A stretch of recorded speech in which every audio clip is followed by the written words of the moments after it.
Ili uweze kuingia kwenye mfumo wa Mamlaka ya Mapato Tanzania unaokuwezesha kuomba leseni ya udereva au kubadilisha umiliki wa chombo cha moto, kwanza unatakiwa kuingia kwenye tovuti au website ya Mamlaka ya Mapato Tanzania ambayo ni www.tra.go.tz.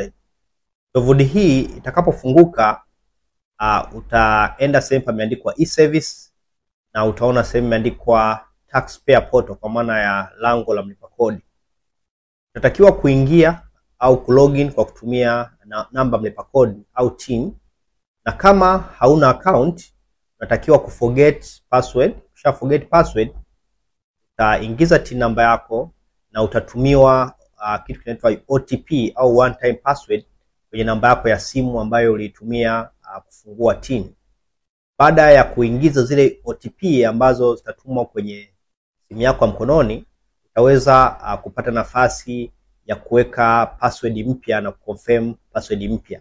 Kwa maana hiyo utakuwa tayari umeshapata username na password. Nakumbuka kwenye mfumo huu username ni TIN number kwa maana zile namba 9, na password tayari utakuwa nayo ambayo umeshaiandaa au kuicreate. Baada ya hapo utalogin na utaenda sehemu imeandikwa motor vehicle and driving license. Baada ya kuingia kwenye sehemu ambayo imeandikwa motor vehicle and driving license, utafunguka mfumo unaitwa IDRAS. Mfumo huu ni mfumo wa pamoja ambao unajumuisha mifumo yote ya mlipa kodi ya Mamlaka ya Mapato.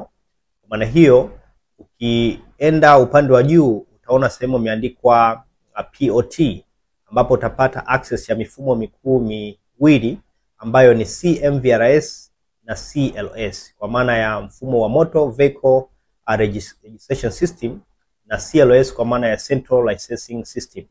Kwa mfumo hiyo miwili itatumika wewe kuomba leseni ya udereva au kuweza kubadilisha umiliki wa chombo cha moto. Kwa maana ya CLS kwa maana ya Centralized Licensing System itakupa nafasi ya wewe kuomba leseni ya udereva, huku MVLS kwa maana ya Motor Vehicle Registration System itakupa nafasi ya wewe kuweza kubadilisha umiliki wa chombo cha moto, kufanya usajili wa chombo cha moto au kuhuisha taarifa ya chombo cha moto.